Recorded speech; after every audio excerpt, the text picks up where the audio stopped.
हरिवंश महाराज जी, अक्सर सुनने को मिलता है कि भगवान को मानने वाले लोगों को अंधविश्वासी कहा जाता है। महाराज जी, ऐसा?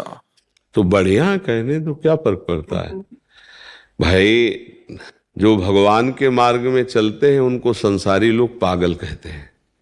देखो, सुंदर भोगों को छोड़कर सब ऐसे, और जो भोगों में लगे हुए उन्हें भक्त जल पागल कहते हैं। नहीं कहते कि कबाड़ बटोर रहे हो, मरने के बाद तुम्हारे हाथ में कुछ नहीं लगने वाला, पूरा जीवन जो भोग रहे हो कुछ नहीं है, पागल हो तुम। अगर भगवान का नाम जप नहीं करते हो, भगवान की भक्ति नहीं करते हो, तो जिन हरि भगत हृदय नहीं आनी, जीवित सौ समानते प्राणी, कुछ तुम्हारे हाथ तो रहेगा नहीं, पागल तो है ही हो, कबाड़ बटोर रहे हो। अच्छा, वो कबाड़ को सही मानने वाले वो भक्तों को पागल कहते हैं कि बेमतलब में रात दिन कष्ट सहते, माला चलाते, और यार देखो दुल्हन है, लड़का बच्चा है, मौज मस्ती से, वो उनको पागल कहते हैं। और वो उनको पागल कहते हैं तो वो अपनी जगह ठीक है, तुम अपनी जगह ठीक हो। अंधविश्वास किस बात का अंधविश्वास? बेटा है तो बाप तो होगा ही, बेटा है तो बाप तो होगा ही। अब इसका परिचय तो माँ ही जानती है कि बाप कौन है, दूसरा तो नहीं बता सकता ना। तो ऐसे ही इसका परिचय तो सदगुरु बता सकते हैं कि प्रकृति है तो परमात्मा है, प्रकृति है तो परमात्मा है। सदगुरु ही जो ज्ञान रूपी मां है वही बता सकती है कि इस संपूर्ण जगत का पिता कौन है। प्रकृति है ना, प्रकृति है।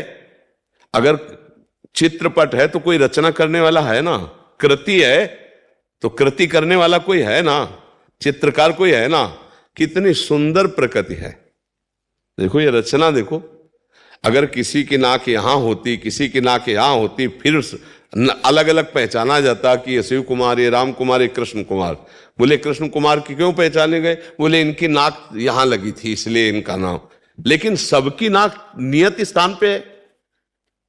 भारत की 140 करोड़ जनता है, सब अलग अलग पहचाने जा सकते हैं? नहीं पहचाने।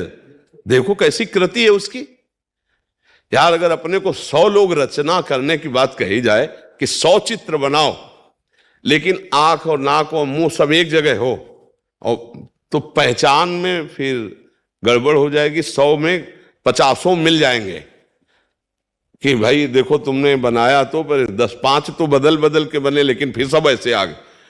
केवल हम भारत की कह रहे हैं, 140 करोड़ जनता और सबकी अलग पहचान है, और सबकी आंख आंख की जगह, नाक नाक की जगह, मुंह की जगह। ये कितना बड़ा वो चित्रकार है, कितना बड़ा जादूगर है यार। देखो ना कितना बड़ा, कैसी सृष्टि रची हुई। तो इसका रचना वाला रचनाकार तो है ही ना कोई, उसी को परमात्मा कहते हैं। जिसकी इच्छा से संपूर्ण सृष्टि का संचालन हो रहा है। कोई मरना नहीं चाहता फिर भी मर जाता है, कोई दुखी होना नहीं चाहता फिर भी दुखी हो रहा है। जिसकी इच्छा से सृष्टि का संचालन हो रहा है, जन्म मरण हो रहा है, नाना प्रकार के खेल हो रहे हैं, उसी का नाम परमात्मा है। तो अंधविश्वास कहां है?